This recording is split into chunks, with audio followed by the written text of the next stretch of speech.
नुकत्याच झालेल्या ठाणे महानगरपालिकेच्या सर्वसाधारण सभेमध्ये क्लस्टर डेव्हलपमेंट योजना राबविण्यासाठी क्लस्टर विकास कंपनी स्थापन करण्याचा ठराव मंजूर करण्यात आला आहे. या कंपनी म्हणजे तैनाती फौज असल्याचा आरोप करीत कंपनीच्या हातातील क्लस्टरचा कारभार काढून घ्यावा या मागणीसाठी राष्ट्रवादी काँग्रेस शरदचंद्र पवार पक्षाच्या डॉक्टर जितेंद्र आव्हाड यांच्या उपस्थितीत तथा जिल्हाध्यक्ष मनोज प्रधान यांच्या नेतृत्वाखाली तीनाथ नाका ते क्लस्टर डेव्हलपमेंट कार्यालय असा विराट मोर्चा काढण्यात आला. या मोर्चात हजारो ठाणेकर सहभागी झाले होते. या प्रसंगी डॉक्टर जितेंद्र आव्हाड आणि मनोज प्रधान यांनी उपायुक्त दीपक झिंजाड यांचा जोरदार समाचार घेतला. क्लस्टरच्या अंमलबजावणीचे कंत्राट क्लस्टर विकास कंपनीस देण्याच्या ठरावास राष्ट्रवादी काँग्रेस शरदचंद्र पवार पक्षासह सत्तेत सहभागी असलेल्या भाजपनेही विरोध केला आहे. मात्र राक्षसी बहुमताच्या जोरावर हा ठराव पारित करण्यात आला आहे. या ठरावामुळे ठाणे शहरातील विकासात्मक धोरणे ठरविण्याचा अधिकार ठाणे महानगरपालिकेऐवजी कंपनीला मिळणार असल्याचा आरोप करीत हा मोर्चा काढण्यात आला होता. या मोर्चेकऱ्यांनी हातात क्लस्टर कंपनीचा निषेध करणारे फलक घेतले होते. तीनाथ नाका येथून सुरू झालेला हा मोर्चा क्लस्टर कार्यालयावर समारोप करण्यात आला. यावेळी डॉक्टर जितेंद्र आव्हाड म्हणाले, आज ठाण्याला पाणी मिळत नाही, रस्त्यावर ट्रॅफिक कसा आहे तुम्हाला माहिती आहे. नगरसेवक निधीत कपात केली आणि 130 कोटी रुपये त्या कंपनीला दिलेत. म्हणजे काहीही करून पैसे जमवायचे. हा प्रकार गेले अनेक वर्ष ठाण्यात चालू आहे. मेट्रो, रिंग मेट्रो, काय रस्ते, अरे कशासाठी. एका प्रोजेक्ट्समध्ये 3-3 हजार झाडं कापतायत. ठाण्यामध्ये कधी एवढी उष्णता होती का आधी? त्यामुळे ठाण्याचं वाटोळं करण्याचा डाव आहे. क्लस्टरच्या माध्यमातून एक महत्त्वाचा मुद्दा यातून लक्षात आला की 50% मालकी हक्क नसताना काही लोक जातात आणि सहमतीपत्र दिले जातात.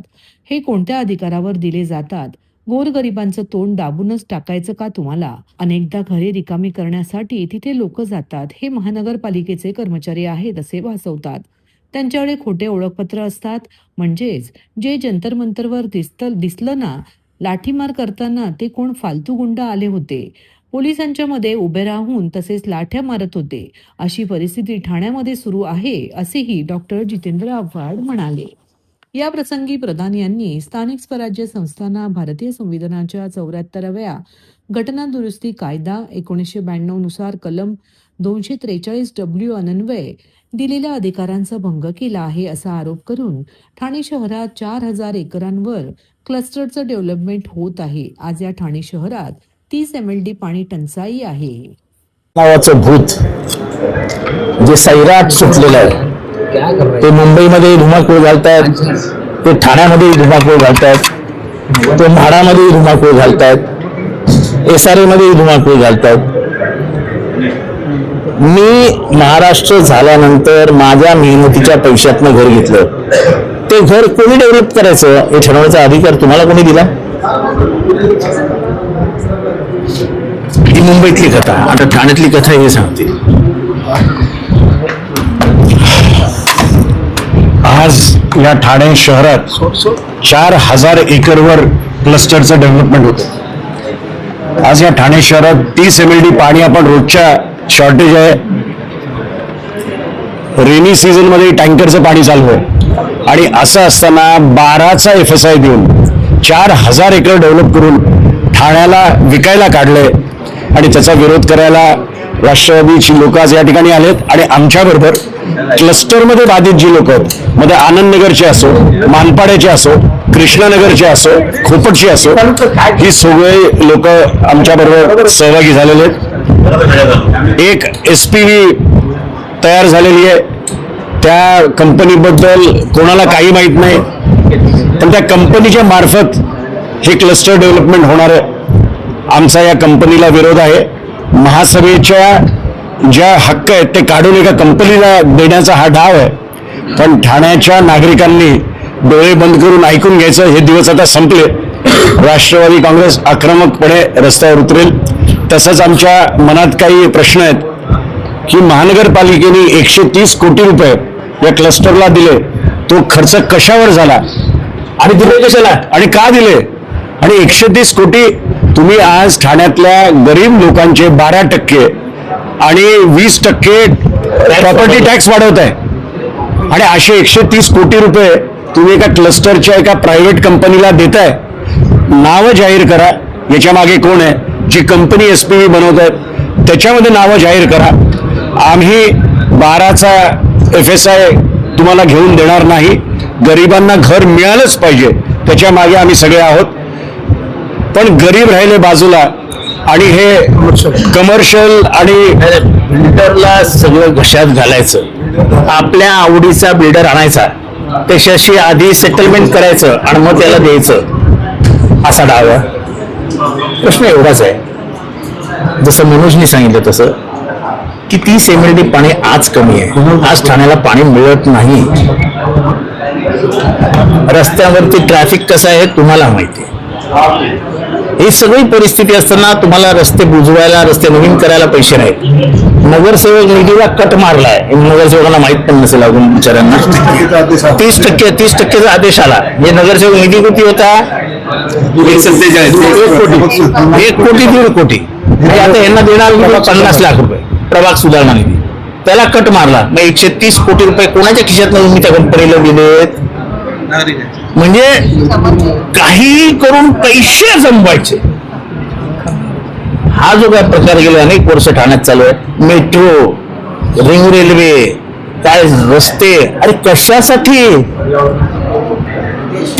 एका प्रोजेक्ट मध्ये 3-3 हजार झाडं कापतात. ठाण्यामध्ये कधी एवढी गर्मी होती का?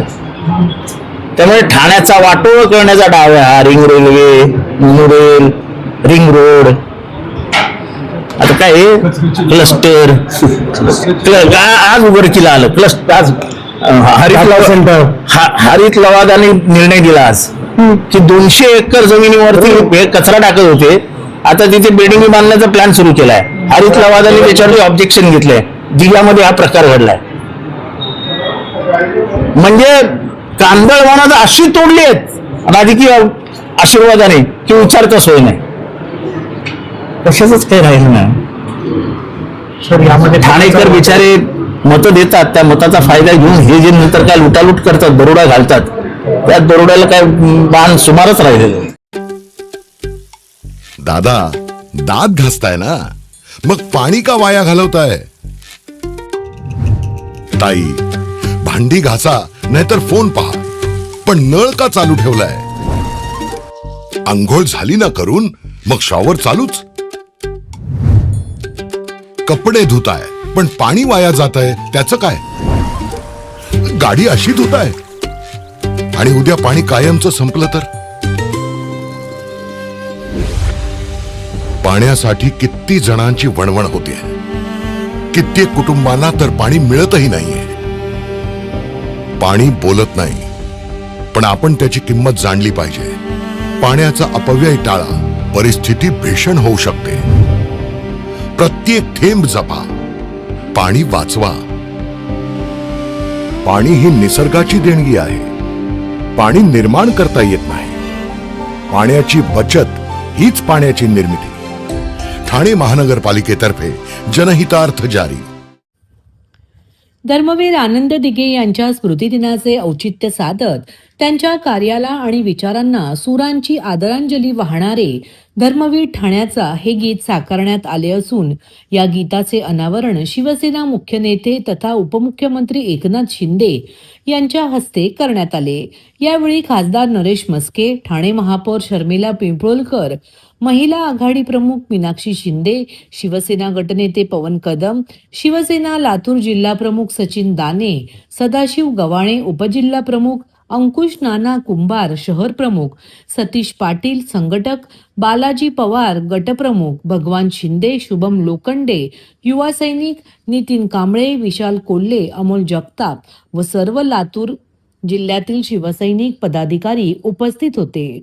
ठाण्याच्या राजकीय आणि सामाजिक जीवनावर आपल्या कार्याचा ठसा उमटवणारे धर्मवीर आनंद दिघे हे शिवसेना प्रमुख बाळासाहेब ठाकरे यांचे निष्ठावंत शिलेदार म्हणून ओळखले जात होते.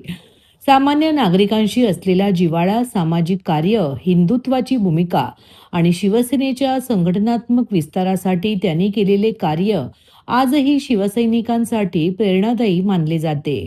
दिघे साहेबांच्या याच कार्याची आणि विचारांची आठवण करून देण्यासाठी त्यांच्या स्मृतिदिनाच्या निमित्ताने हे गीत तयार करण्यात आले आहे. शिवसेना लातूर जिल्हाप्रमुख सचिन दाने यांच्या संकल्पनेतून धर्मवीर ठाण्याचा या गीताची निर्मिती करण्यात आली आहे. दिघे साहेबांच्या कार्याचा वारसा आणि त्यांच्या विचारांची प्रेरणा पुढील पिढीपर्यंत पोहोचवण्याचा प्रयत्न या गीतातून करण्यात आला आहे. भगव्याचा स्वाभिमान, शिवसेनेची निष्ठा आणि दिघे साहेबांप्रती असलेली शिवसैनिकांची भावना या गीतातून व्यक्त करण्यात आली आहे. या गीताला विक्रम कोतवाड यांनी आवाज दिला असून विनायक राठोड यांनी संगीतबद्ध केले आहे. गीतलेखन महादेव ढमणे यांनी केले असून व्ह्यूट्यून संगीत स्टुडिओ लातूर येथे संगीत निर्मिती करण्यात आली आहे. या उपक्रमाला शिवसेना सचिव संजय मोरे यांचे विशेष सहकार्य लाभले आहे. शिवसेना प्रमुख हिंदुत्व सम्राट बाळासाहेब ठाकरे यांचे निष्ठावंत शिवसैनिक, ठाण्याचे ढाण्यावाग धर्मवीर आनंद दिघे साहेब यांच्या पुण्यस्मरणानिमित्त आम्ही धर्मवीर ठाण्याचा हे मराठी गीत एक सुरांच्या माध्यमातून आम्ही आदरांजली आज वाहिली आहे. आणि या गाण्याचं पोस्टरचं अनावरण आणि हे ऑफिशियल गाण्याचं रिलीज शिवसेनेचे मुख्य नेते उपमुख्यमंत्री एकनाथजी शिंदे साहेब यांच्या हस्ते आज शक्तीस्थळी ते झालं. आणि खरंच हे पूर्ण आमच्या शिवसेना लातूर जिल्ह्याच्या वतीने सर्व शिवसैनिकांच्या वतीने एक आदरांजली म्हणून हे आम्ही आज गाण्याचा रिलीज केलेला आहे. आणि हा योगायोग म्हणा की आज आम्हाला ही सेवा करण्याची संधी आज दिघे साहेबांच्या शक्तीस्थळ या ठिकाणी कार्यक्रमात मिळाली. आणि या गाण्याचा सर्व महाराष्ट्रातील सर्व शिवसैनिकांनी, खास करून ठाण्यातल्या आनंद दिघे प्रेमी शिवसैनिकांनी या गाण्याच्या माध्यमातून आपण सुद्धा आदरांजली वाहण्यासाठी आमच्यासोबत हे गाणं आपण डाउनलोड करून घ्यावं. लवकरच हे सर्व यूट्यूब आणि विविध माध्यमातून हे गाणं आपल्याला पूर्ण महाराष्ट्रभर उपलब्ध होणार आहे. आणि लवकरच व्हिडिओ सॉन्गसुद्धा होईल. त्यामुळे सर्व कट्टर निष्ठावंत शिवसैनिकांच्या वतीने धर्मवीर आनंद दिघे साहेबांना हीच आदरांजली. जय महाराष्ट्र.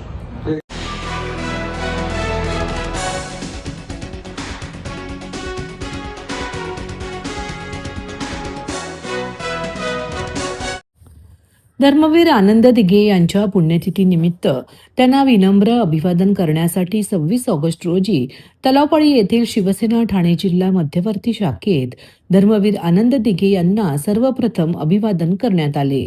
महाराष्ट्राचे उपमुख्यमंत्री एकनाथ शिंदे यांच्या आदेशाने तसेच खासदार डॉक्टर श्रीकांत शिंदे व खासदार नरेश मस्के यांच्या मार्गदर्शनाखाली तसेच विभाग प्रमुख किरण विष्णू नागती यांच्या पुढाकाराने प्रभाग क्रमांक 21 मधील 70 वर्षाहून अधिक वयोगटातील ज्येष्ठांसाठी आयुष्यमान वयवंदना या आरोग्य कार्डाचे मोफत वाटप करण्यात आले. ज्येष्ठ नागरिकांना आरोग्यविषयक विविध योजनांचा उपचारासाठी मोफत लाभ मिळावा या उद्देशाने हा उपक्रम राबविण्यात येत आहे. प्रभाग क्रमांक 21 मधील शिवसैनिकांनी मोठ्या संख्येने उपस्थित होते. धर्मवीर आनंद दिघे साहेबांनी ठाणे जिल्ह्यातील सर्वसामान्य नागरिकांच्या सुखदुःखात सहभागी होत जनसेवेचा आदर्श निर्माण केला. त्यांच्या कार्याची व विचारांची आठवण ठेवत हा उपक्रम घेण्यात आला. आज धर्मवीरांचे वय 70 वर्षावरील वयोगटात असते. याला अनुसरून त्या वयोगटातील कुणालाच पैशाअभावी उपचारापासून वंचित राहायला नको याच उद्देशाने दिघे साहेबांच्या पुण्यतिथीनिमित्त हा उपक्रम घेण्यात आला असे आयोजक किरण नागती यांनी सांगितले. या प्रसंगी चिंतामणराव देशमुख अकॅडमीचे प्रमुख महादेव जगताप, उपविभाग प्रमुख दिनेश सकपाळ, अमित जोशी, शाखा प्रमुख विजय डावरे, सचिन चांदुगडे, उपशाखा प्रमुख रमाकांत चौधरी, अशोक कदम, रघुनाथ रसाळ, अपर्णा वाडदेकर, स्मिता मुळे, अपर्णा निमकर व इतर शिवसैनिक तसेच 51 लाभार्थी ज्येष्ठ नागरिक उपस्थित होते.